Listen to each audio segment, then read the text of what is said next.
Кой е белезът на вярата?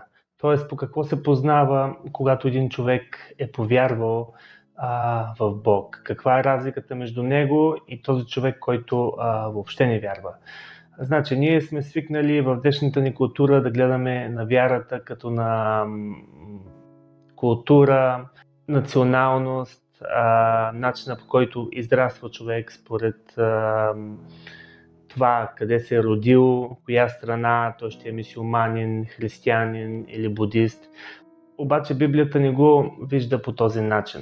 Библията говори за вярата като за едно преживяване, което човек изживява в даден момент от живота си. В смисъл, той става вярващ, той осъзнава това какво е Бог за живота му, какво е направил Исус в живота му и той става вярващ. Това е след като приеме Исус Христос като личен Господ и Спасител и се покайва. Това е моментът, когато той става вярващ. В Библията имаме историята на скопецът, който е бил от Етиопия. Това е бил един човек, който е служил на етиопската царица и той се е връщал от Иерусалим и там го среща Филип, който е изпратен от Божия дух при него и му благовества. И този скопец, този човек от Етиопия започва да вярва в Исус Христос. И белезът за това е бил, че той е изповядал, че Исус Христос е Божият син. Приел го е и след това също се е кръстил.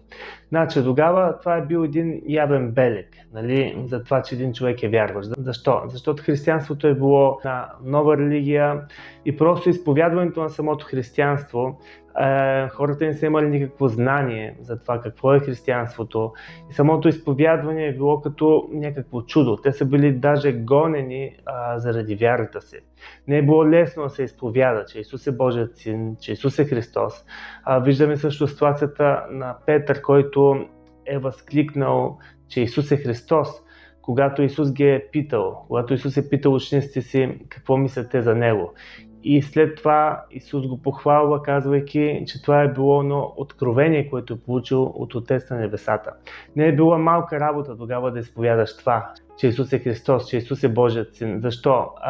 Защото хората са били даже гонени за това.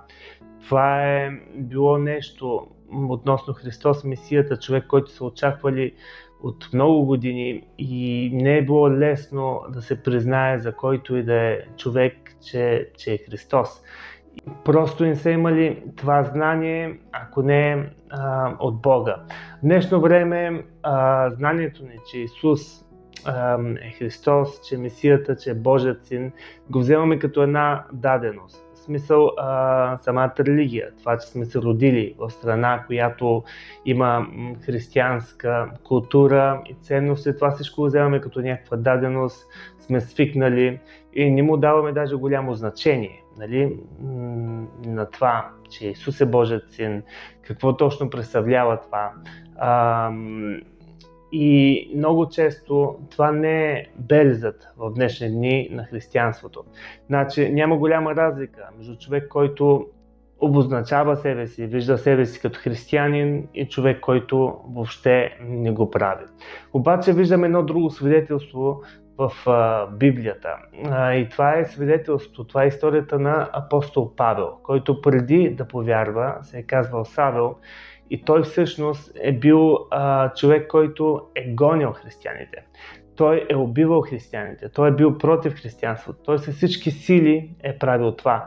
Може да видите неговата история в Деяния на апостолите, глава 8 и 9. И там се вижда също как той се е обърнал към Бог. Той е имал лично преживяване, лична среща с Христос, който му се явява на пътя към Дамаск. И Павел отивал по този път, вървял по този път, отивал по този път точно за да изпраща християни на смърт, за да ги преследва. И Исус му се появява и го спира. Той има лично преживяване с него и тогава той се преобръща, той повярва и промяната му е била толкова очевидна, че той от най-големият преследвач, гонещият християните, става един от най-великите, посветените апостоли, един от апостолите, които написва голяма част от Новия Завет и ние до ден днешен четем неговите послания. Значи, от човек, който е гонил християните, от човек, който пише голяма част на Новия Завет и става благовестител на вярата между народите, нали? Където Бог го изпраща. И там наистина се вижда драстичната промяна. Не е бил човек, който да го убеди, че Бог е реален, не е бил човек, който да го убеди в християнството, бил е самият Бог. И там се вижда тази промяна, нали? Която духът на Бога е донесъл в живота му. Кой може да донесе такова убеждение в живота му, ако не е самият Бог? И значи тази е промяната. Нормално. В днешни дни не всички имаме такова минало, не сме преследвали християните, в смисъл не сме били като апостол Павел, обаче тази е драстичната промяна, която трябва да дойде. Трябва да имаме тази лична среща с Исус в живота ни и тогава идва този момент, който ние приемаме наистина Христос, приемаме християнството и започваме да го следваме. И това е нещо, което само Той може да донесе в живота ни. Да, нормално. Всички знаем, че Бог е създал църквата, че там има други хора, които трябва да слушаме и се слушаме един друг. Обаче самата вяра в началото се приема лично от Бог. Трябва да имаме тази лична среща с Него и преживяване в сърцето си.